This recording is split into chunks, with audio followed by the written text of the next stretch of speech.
저는 교회만 생각하면 행복한 목사입니다. 어렸을 때 교회는 친구들과 함께 노는 놀이터였고, 철이 들고 나서는 교회는 저의 마음의 안식처였습니다. 그리고 나서 목사가 되고 나서는 교회가 사랑이 돼버렸어요. 교회 생각하면 신이 나요. 교회를 사랑하기에 그냥 좋고 일이라고 생각한 적이 없습니다. 하나님이 나에게 맡겨주셨던 너무나 좋은, 물론 힘들지 않은 건 아니에요. 넘어야 될 산도 있습니다. 그러나 교회만 생각하면 힘이 나고 웃음이 나고 기쁨이 있고 그냥 좋아요. 가끔 생각해보면 이거 병 아닌가라는 생각을 합니다. 치료가 안 되는 병. 어제도 아침 일찍부터 우리 장로님 그리고 집사님들 그리고 목회실이 함께하면서 우리 워터파크장을 만들었습니다. 이거 일이에요. 설치도 관리도 일입니다. 그런데 여기서 뛰어놀 아이들 생각하고 어른들 기쁘게 생각하고 생각해보면 기쁨이 넘쳐요. 어린 애들뿐만 아닙니다. 이 자리에 있는 우리 나이 드신 권사님들도 오시라. 비키니는 좀 그렇지만 수영복 없어도 몸빼라도 입고 오시라.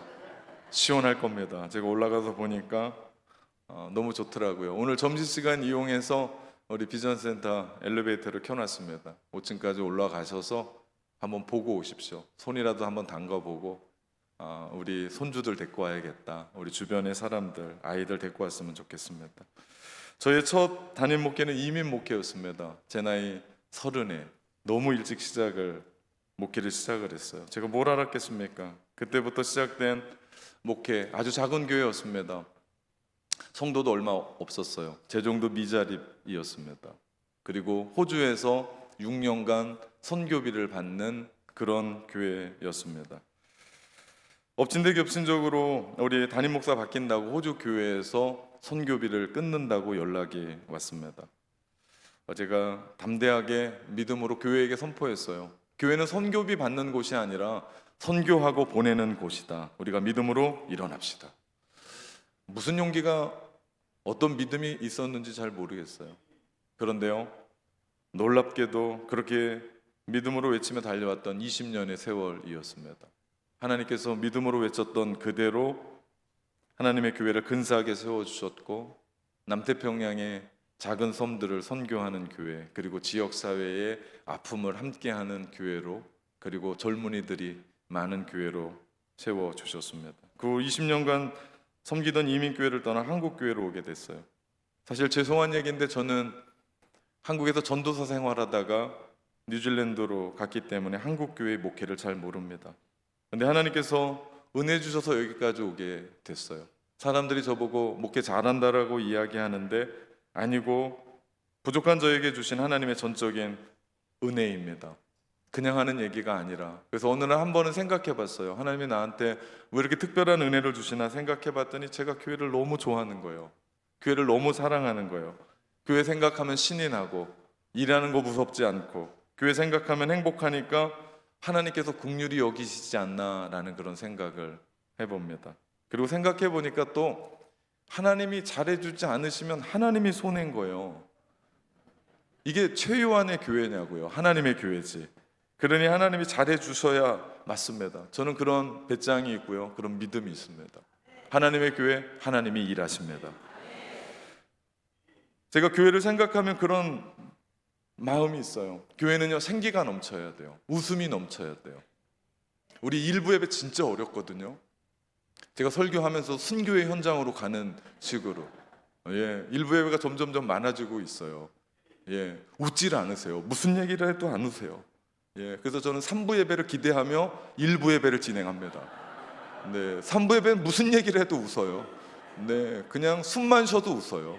그러니까 행복한 예배죠. 교회는요, 생기가 넘치고 기쁨이 넘치고 능력과 기적이 일어나는 곳, 그곳이 교회인 줄 믿습니다. 성도 간에 사랑이 넘쳐서요, 사랑을 주고 더 주고 싶고, 그래서 행복하고 함께하는. 어제 제가 워터파크장 설치한다고 돕기 위해서 반바지 반팔을 입고 왔다 갔다 했었어요. 그랬더니 오늘 영상에 나온 그 장로님이 저한테 아이고 목사님, 반바지 입고 반팔 입고 다니니까 교회가 활기차네요, 그런 말씀을 하시며 진짜인지 아닌지 모르게 했던 저한테 말씀을 하시더라고요. 그래서 제가 결심을 했습니다. 한번 제가 3부 예배 때 반바지 반팔 입고 설교하리라. 이유는 활기차게 하기 위해서. 여러분, 교회가 그런 곳이에요. 교회는요, 찬양을 부르고 불러도 지치지 않는 곳, 기도를 또 하고 싶고, 사랑을 주고 줘도 너무 아깝지 않고 나의 것들 퍼주고 싶은 곳, 사랑이 넘치는 그곳이 교회고요. 내가 헌신을 하고 봉사를 하는데 겸손하게, 더 겸손하게, 그러면서도 나의 주머니 털고 내가 사람들을 더 섬기고 싶은 곳, 여기가 교회인 줄 믿습니다. 그리고 우리가 지금까지 배워왔었던 사도행전의 교회였습니다. 지난 2004년 1월부터 시작해서 사도행전 강해가 오늘로 1년 7개월의 대단원의 막을 내립니다. 그동안 하나님께서 우리 가운데 부어주셨던 은혜가 너무나 컸어요. 그리고 우리 공동체에게 도전하시고 함께 이 말씀을 들으며 울고 울었었던, 우리는 사도행전의 말씀 속으로 들어갔습니다. 사도행전이 우리 교회에게 말씀해 주셨던 은혜가 너무나 컸고, 우리에게 비전이 너무나 컸고, 도전하시는 것이 너무나 강력했습니다. 물론 사도행전의 교회가 완전하고 완벽한 교회 아니었습니다. 우리가 읽어가면서 그 교회 싸움도 있었어요, 헤어짐도 있었어요, 다투기도 했어요, 실수도 있었어요, 갈등도 있었습니다. 오늘날의 교회와 별반 다르지 않아요. 그런데 다른 게 있었습니다. 그것은 다름 아니라 예수 그리스도가 그 교회의 주인이었어요. 그리고 또 다른 게 있었어요. 그것은 성령님이 역사하는 교회였습니다. 그리고 그들이 했던 모든 일들을 하나님 앞에 영광으로 올려드리는 교회였던 것을 봅니다. 사도행전의 교회는 건물도 없었습니다. 별다른 제도도 없었습니다. 하지만 그들에게는 사랑이 있었고 진정한 사귐, 교제가 있었어요. 그래서 사도행전 4장과 2장의 말씀에 보면 그들은 자기의 것들을 자기의 것으로 여기지 않고 나눴어요. 그 가난한 1세기의 그리스도인들에게. 그러니 그들 중에 핍절한 사람이 없었더라, 배고픈 사람들이 없었더라, 그런 기사가 나올 정도로 그들은 나누었던 진정한 코이노니아의 나눔이 있었습니다. 이것이 교회의 본질이고요, 이것이 하나님 나라의 본질입니다. 우리는 2025년 온 세대 여름 캠프를 통해서 우리는 진정한 코이노니아를 발견해 가려고 합니다. 우리가 등록했던 인원들을 보니까 약 400여 명이 돼요. 우리 교캉스, 우리 교회에서 함께 즐기는 바캉스를 우리가 떠나게 되는데, 우리 교회에서 한다고 흐지부지 생각하지 마십시오. 우리 운영위원들이 준비한 거 보니까 정말 근사해요. 야, 이런 바캉스 있을까? 이런 프로그램 있을까? 정말 놀랍습니다. 작년에도요, 정말 그 문준경 전도사님 순교 기념관에서 놀랍게 우리가 온 세대 여름 캠프를 했는데, 오늘은 지금은 갈 데가 없어요. 이만한 규모를 수용할 데가 없습니다. 그래서 교회에서 우리가 바캉스, 교캉스로 우리 함께 하는데 근사할 겁니다. 여러분 기대하셔도 좋습니다. 오셔서 주님과 함께 누리고 예수 그리스도를 인격적으로 만나고 진정한 성도의 교제를 회복하시기를 주님의 이름으로 축원합니다. 사도행전 전체를 이끌어갔던 핵심, 이건 뭐 귀에 못이 박히도록 제가 사도행전 강의하면서 말씀드렸던 사도행전 1장 8절, 오직 성령이 너희에게 임하시면 너희가 권능을 받고 예루살렘과 온 유대와 사마리아와 땅끝까지 이르러 내 증인이 되리라. 성령의 권능 받은 하나님의 사람들이 땅끝까지 이르러 하나님의 복음을 가지고 하나님의 역사를 써갔던 사도행전. 처음에는 예수님의 제자 12분, 그리고 120명의 예수님을 주로 따르는 마가다락방의 사람들, 그리고 500여 형제들, 그리고 베드로가 설교하면서 성령 충만함을 받고 세례받으며 들어왔던 3천의 사람들, 아나니아 삽비라 사건을 이유로 또 죽게로 돌아왔던 5천 명의 하나님의 사람들, 계속해서 성령의 능력으로 복음의 역사가 이어져 갔습니다. 예루살렘의 핍박으로 말미암아 그들은 예루살렘과 온 유대를 넘지 못했는데 성령의 능력은 그것을 뛰어넘게 하셨고, 특별히 이방 지역의 이방인들로 말미암아 중심되어 생긴 안디옥 교회를 통하여 이방인 선교의 전초 기지를 만들어 하나님은 일들을 행하셨습니다. 그러면서 계속해서 베드로, 그리고 바울, 그리고 수많은 무명의 하나님의 사람들을 통해서 하나님의 복음이 전달되게 하셨고, 오늘 사도행전 28장 31절의 말씀까지 오게 됐습니다. 하나님의 나라를 전파하며 주 예수 그리스도에 관한 모든 것을 담대하게 거침없이 가르치더라. 사실 이것이 오늘 사도행전 28장의 마지막 말씀이거든요.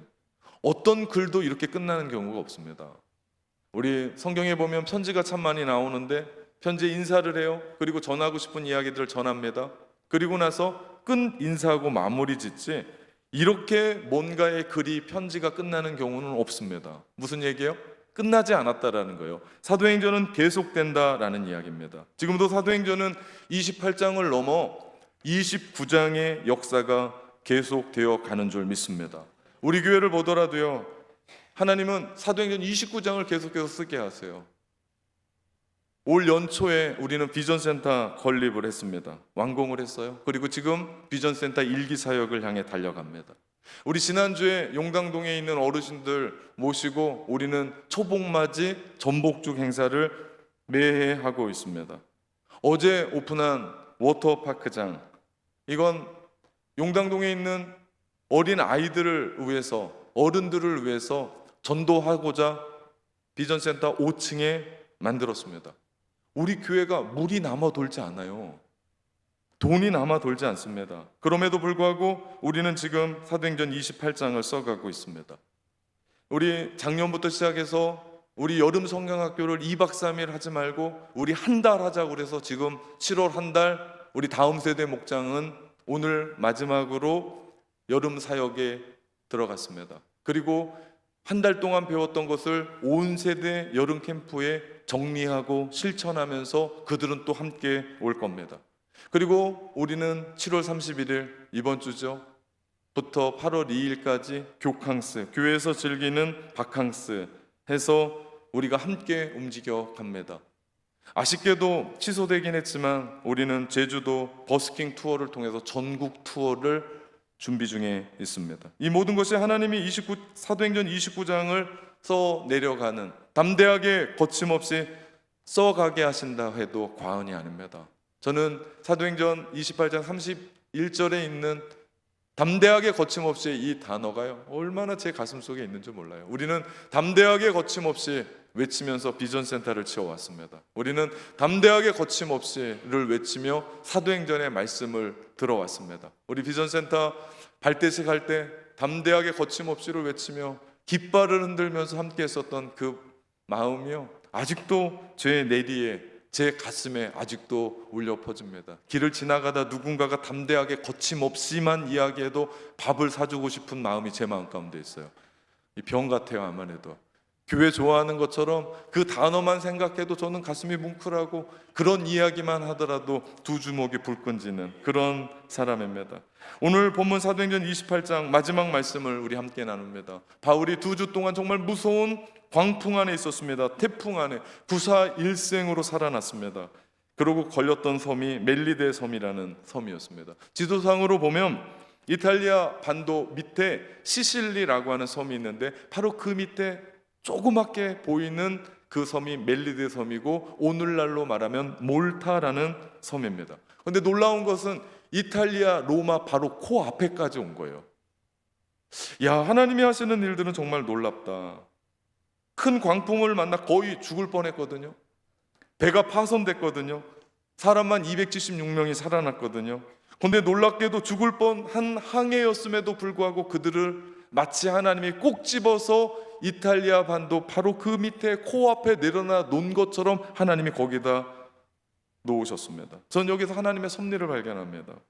아니, 바람이 어디에서 불어서 어디로 가는지 어떻게 아냐고요. 그리고 그건 그냥 살랑살랑한 바람이 아니고 거대한 태풍이라고 이야기하는 그 태풍을 어떻게 막냐고요.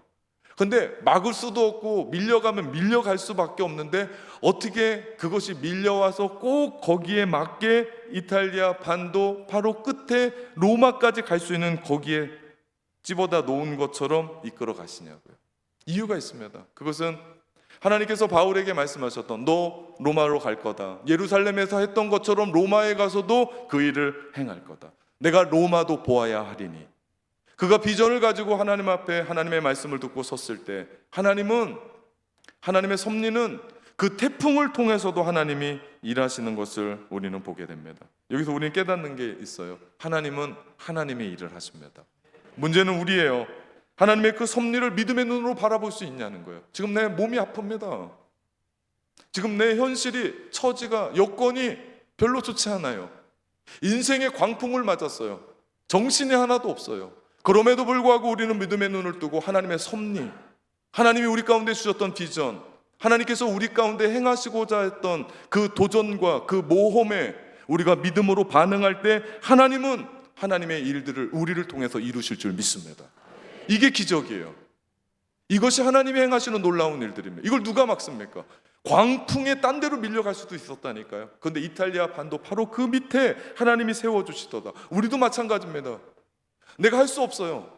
실패할 수밖에 없습니다. 힘이 없어요. 아무것도 할 수 없다라고 하는 그때 하나님이 우리를 하나님의 섭리로 이끄셔서 바로 거기다 꽂아 놓으신 것처럼 집어다 거기다 놓으실 때 하나님의 섭리로, 하나님의 은혜로, 하나님의 기적적인 은혜로, 성령의 능력으로 여러분이 하나님의 일을 행하실 줄 믿습니다. 이것에도 눈을 뜨는 사람, 그 사람들이요 사도행전의 사람들이고요, 그 사람들이 성령의 사람들인 줄 믿습니다. 그런데 오늘 말씀을 가만히 읽어보면 바울이 로마에 입성해서 가이사 앞에 섰는지, 재판을 어떻게 받았는지, 그리고 그가 어떻게 장엄한 참수형을 당했는지에 대한 얘기는 내용이 없어요. 왜 그럴까?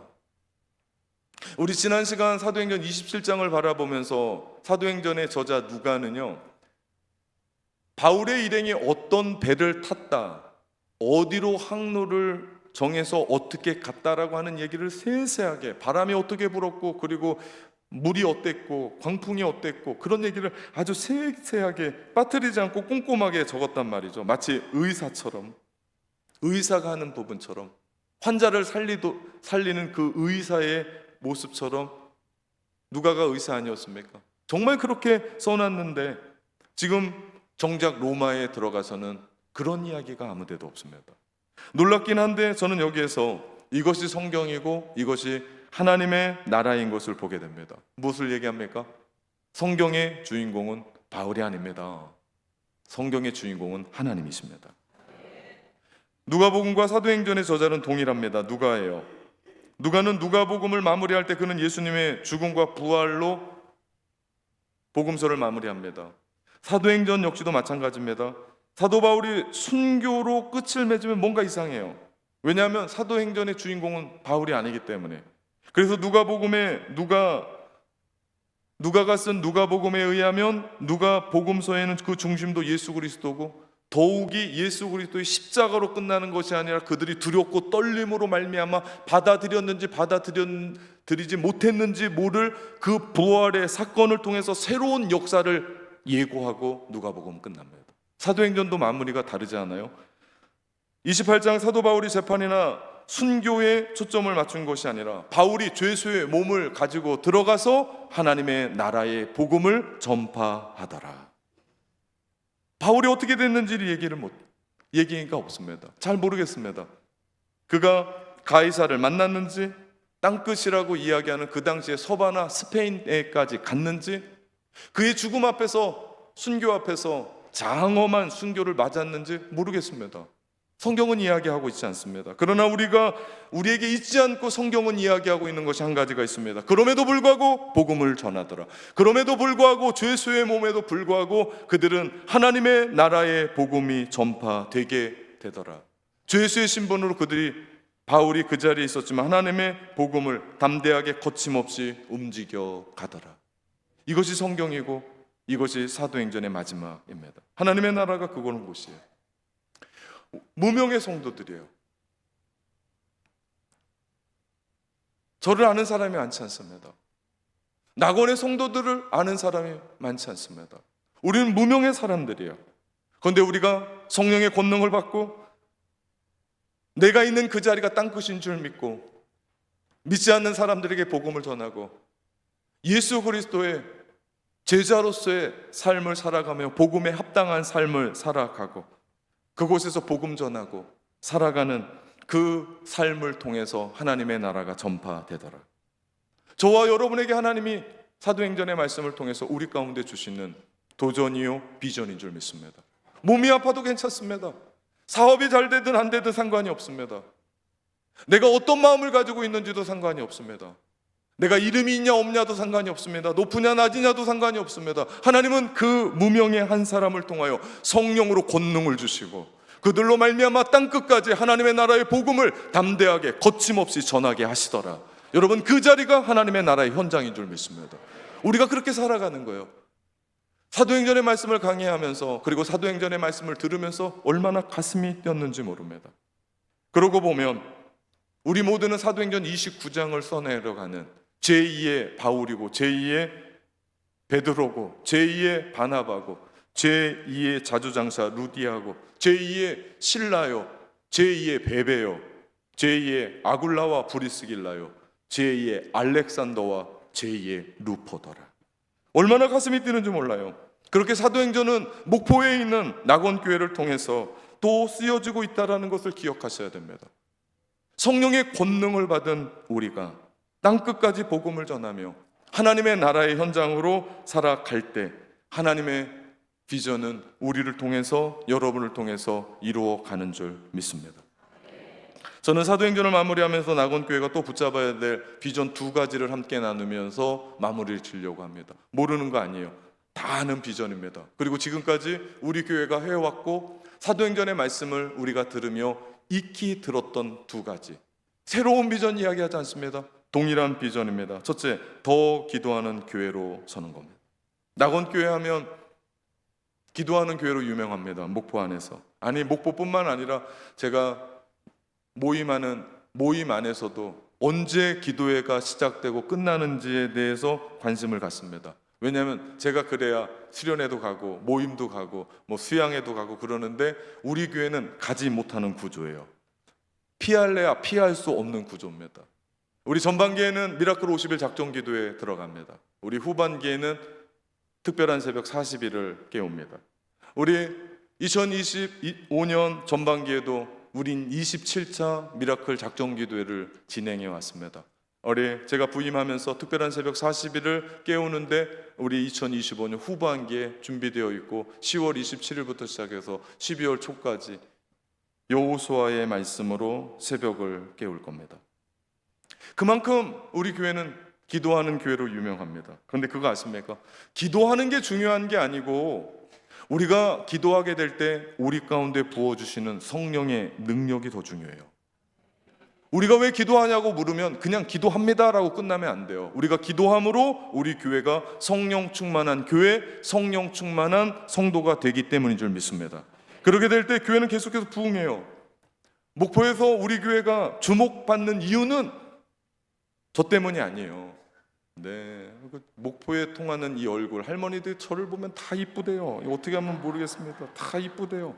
다른 교회 권사님들이 만나 카페에 와가지고 잘생겼대요. 저 때문에 우리 교회가 주목받겠습니까? 아니요. 성령에 충만한 교회, 성령 충만한 여러분을 통해서 교회가 주목받는 줄 믿습니다. 한 번은요, 교회 옆에 순두부집으로 우리 목회실이 식사를 하러 갔단 말이에요. 그랬더니 다른 교회 권사님들인가 봐요. 서너 분이 거기서 식사를 하면서 낙원교회 얘기를 하는 거예요. 우린 낙원교회 목회실 아니에요. 8명인가 9명이 숨 죽이면서 순두부를 먹었습니다.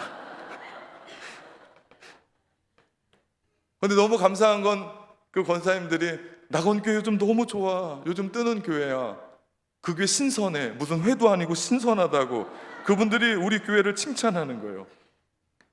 우리 교회가요, CBMC, 우리 특별히 기독 실업인 모임에 우리 교회가 계속 화제된대요. 그 목포에서 기업하는 분들이 한 자리에 모여서 그리스도인들이 예배드리고 함께하면 제가 그 지도 목사님이랑 친한데 그분이 저한테 얘기를 합니다. 2교회 얘기하는데 그 한 교회가 낙원교회라고 이야기합니다. 여러분, 이게 우리가 한다고 되겠습니까? 우리가 할 수 있겠습니까? 아니요. 성령의 역사인 줄 믿습니다. 바울이 멜리데에서 불을 피우다가 독사에게 물렸어요. 그랬더니 원주민들이 너무 걱정하는 거예요. 이 사람은 살인한 자가 맞다. 그 풍랑 바다에서 건전함을 받았지만 공의가 그를 죽였다라고 이야기합니다. 독사에 물렸으면 금방 몸이 퉁퉁 붓고 죽어야 되는데 죽질 않는 거예요. 그러자 원주민들이 바울을 신으로 보았습니다. 사실 성령의 역사가 일어나면요, 신적인 역사가 나타나요. 상식을 뛰어넘습니다. 합리성도 뛰어넘습니다. 그리고 역사를 뒤집어 엎습니다. 이것이 성령의 역사인 줄 믿습니다. 보블리오의 아버지가 열병에 걸렸고 이질에 걸려서 곧 죽을 사람이 됐어요. 오늘날 해열제가 있지만 그때는 열병은 무서운 병이었습니다. 이질로 거의 아사 직전에 있는 바울이 기도하면서 그를 고쳤습니다. 그 능력으로 그 섬에 있는 아픈 사람들을 고치기를 시작했고, 그 결과 로마로 가는 배에 쓸 것을 채우는 역사가 일어납니다. 지금도 성령의 역사는 계속돼요. 기적은 일어나는 줄 믿습니다. 병든 자를 위해 기도할 때 그 병자가 일어나고, 무슨 독을 마셔도 해를 받지 아니하고, 뱀과 정갈을 밟으며 원수들을 제어할 권능, 예수 그리스도의 능력이 일어나는 줄 믿습니다. 그렇게 하기 위해서는 우리가 기도하는 거예요. 그냥 기도하는 교회, 낙원교회 이렇게 끝나면 안 되고요. 기도하는 낙원교회, 성령 충만한 교회, 성령 충만한 성도들, 성령 충만함으로 말미암아 사도행전에서 일어났던 그 놀라운 은혜들이 우리 교회 안에 계속해서 일어나기를 주님의 이름으로 축원합니다. 두 번째는요, 더 전도하는 교회로 서는 거예요. 교회는 전도하는 교회가 돼야 돼요. 지금 우리 교회에 주일날이면 방문자가 적게는 20명, 많게는 40명이 방문합니다. 이미 교회에 대해서 이야기를 듣고, 그리고 교회 예배 드리고, 전부 다 요즘 사람 똑똑하거든요. 홈페이지 다 보고 와서 진짜 그런 교회인가 보러 오는 거예요. 그리고 정말 맞으면 등록을 합니다. 그분들 우리가 전도한 겁니까? 아닙니다. 이제 이만한 수준에서 조금만 더 올라가면요, 교회는 전도하지 않아도 계속해서 교회가 사람들이 들어올 겁니다. 이게 우리가 전도한 겁니까? 아닙니다. 착각하면 안 돼요. 교회는 전도해야 돼요. 그냥 들어오는 사람 들어옵니다. 그런데 우리가 예수 그리스도의 피 묻은 복음을 전해야 되고, 사도행전의 사람들이 성령의 권능을 받고 땅끝까지 이르러 하나님의 나라의 복음을 담대하게 거침없이 전했던 것처럼, 우리가 그래서 수요일 학교 앞 전도합니다. 목요일 교회 주변 전도합니다. 토요일 평화광장에서 버스킹해요. 그리고 매월 첫째 주 믿음의 남녀 전도회가 곳곳에 퍼져서 쓰레기 줍고 전도합니다. 계속될 겁니다. 교회가 더 커져도 더 전도할 겁니다. 누군가가 목요일 전도하러 나갔더니, 아니 낙원교회는 그렇게 큰데 왜 또 전도하냐고 믿지 않는 사람이 얘기하더라고요. 여러분, 전도 멈추면 교회 아닙니다. 정말 놀라운 건요, 우리 교회는 장로교회 원로 목사님을 성결교회 반하게 했던, 무슨 얘기인지 잘 모르겠는데, 어떤 한 분이 따님 집에 방문했다가, 그분이 장로교회 원로 목사님이셨어요. 성결교회를 처음 와보셨대요. 그 딸한테도 성결교회 등록했다고 그러니까 그렇게 좋아하지 않으셨나 봐요. 그런데 그분이 3주 연속 우리 교회 예배를 드리고, 우리 교회 성결교회의 낙원교회 때문에 성결교회에 반했다고 말씀하세요. 그분이 이런 얘기예요. 교회가 사도행전 교회처럼 전도하는 것이 너무 감사했고, 전도를 외치는 낙원교회를 보면서 한국교회 희망을 보았다. 이건 성결교회라고 해서 아니고, 장로교회라서 안 하는 게 아니고, 모든 교회가 전도해야 되는 줄 믿습니다. 교회는 전도하는 곳이에요. 사도행전의 표현대로 성령의 권능을 받은 사람들이 땅끝까지 이르러 하나님의 나라의 복음을 가지고 담대하게 거침없이 가르치고 전하는 곳, 여기가 교회인 줄 믿습니다. 생명이 생명을 낳는 법이에요. 생명이 생명을 기릅니다. 우리로 하여금 하나님께서 성령의 능력으로 놀라운 일들을 행하십니다. 계속해서 하나님의 기쁘시게 하는 일들을 우린 계속할 겁니다. 그것이 뭡니까? 전도입니다.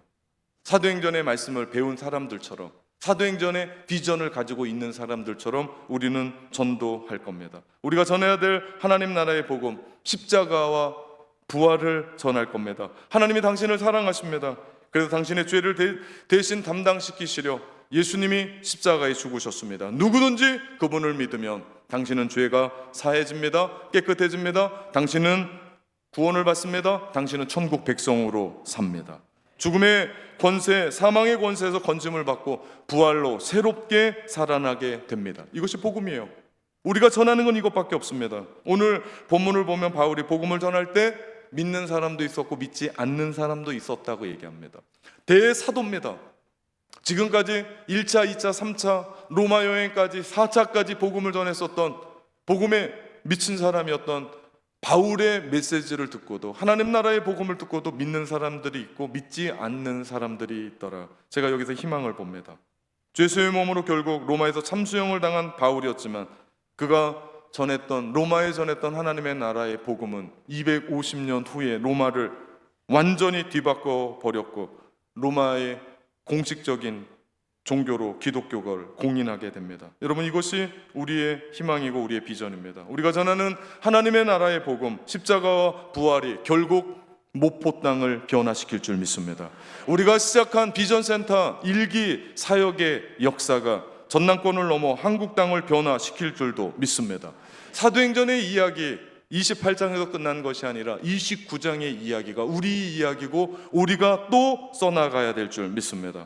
저는 오늘 얼마나 감격스러운지 모릅니다. 매 주일마다 사도행전의 말씀을 읽어가며 하나님의 나라의 비전을 함께 공유했고 나누었고 함께 공감했고 함께 울었고 함께 웃는 것이 행복이었습니다.